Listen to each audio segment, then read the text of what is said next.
দর্শক, এবার কেয়ার হাসপাতালে আছেন সহকর্মী মেহেদী হাসান। এই মুহূর্তে তিনি আমাদের সাথে সরাসরি যুক্ত হচ্ছেন। মেহেদী, একটু জানাবেন সবশেষ কি তথ্য রয়েছে আপনার কাছে? হাদিকে উন্নত চিকিৎসার ব্যাপারে এখন পর্যন্ত যারা চিকিৎসা দিচ্ছেন তাদের পক্ষ থেকে কোনো ধরনের তথ্য পেয়েছেন কিনা? আমি কিছুক্ষণ আগে একজন ডাক্তারের সাথে কথা বলেছি মুঠোফোনে, যিনি আসলে এই এভার কেয়ার হাসপাতালে সেই মেডিকেল বোর্ডের সদস্য। তিনি আমাকে যেটি জানিয়েছেন যে এই মুহূর্তে পরিবারের পক্ষ থেকে যে জোর করা হচ্ছে যে ওসমান হাদিকে যেন বিদেশে নিয়ে যাওয়া হয়, সে কারণে কিন্তু ডাক্তাররা ইতিমধ্যে দুটি দেশের সাথে চেষ্টা করছে। ওসমান হাদির যে কেস সামারি আছে, তিনি যে আইসিইউতে আছেন লাইফ সাপোর্টে, সেটার কেস সামারি কিন্তু থাইল্যান্ড এবং সিঙ্গাপুরে পাঠানো হয়েছে। ডাক্তারদের সাথে টেলি কমিউনিকেশনের মাধ্যমে যোগাযোগ করা হচ্ছে।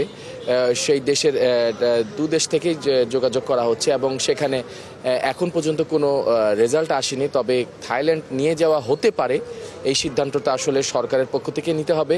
তার আত্মীয় বা স্বজনদের পক্ষ থেকে দাবি করা হচ্ছে বা চেষ্টা করা হচ্ছে, জোর করা হচ্ছে যাতে খুব দ্রুত ওসমান হাদিকে বাংলাদেশ থেকে বাহিরে কোনো দেশে চিকিৎসার জন্য নিয়ে যাওয়া হয়। আপনি জানেন যে আজকে যে মেডিকেল বোর্ডের চিকিৎসকদের একজন, যিনি আজকে দুপুরে সাংবাদিকদের সাথে কথা বলেছেন, তিনি জানিয়েছেন যে তার মাথার যে সিটি স্ক্যান, আপনি জানেন যে ওসমান হাদির গুলি একদিক থেকে ঢুকে আরেক দিক দিয়ে বেরিয়ে গেছে এবং এই বেরিয়ে যাওয়ার সময় মাথায় অনেক ক্ষতি করে ফেলেছে। ডাক্তাররা সর্বশেষ যেটা সিটি স্ক্যান করেছে, সেই সিটি স্ক্যানের ফলাফল বলছে খুব ভালো নয়, খুবই ভালো সংবাদ নয়।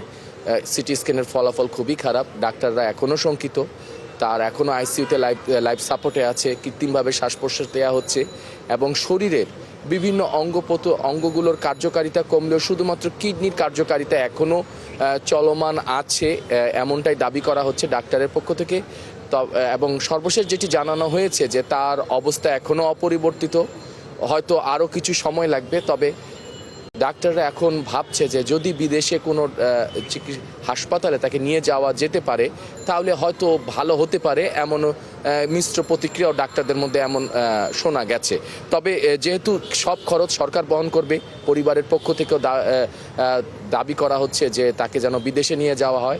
সব কিছু আসলে নির্ভর করে যে দেশের যে হাসপাতালে যাবে, সে হাসপাতালে ওসমান হাদির যে কেস সামারি, তিনি বাংলাদেশে যে লাইফ সাপোর্টে আছে আইসিইউতে, কেমন আছেন, কি অবস্থায় আছেন, সেই কেস সামারির উপর নির্ভর করছে সেই দেশের হাসপাতালে চিকিৎসকদের যে আসলে তাকে ওসমান হাদিকে তারা নিবে কি নিবে না।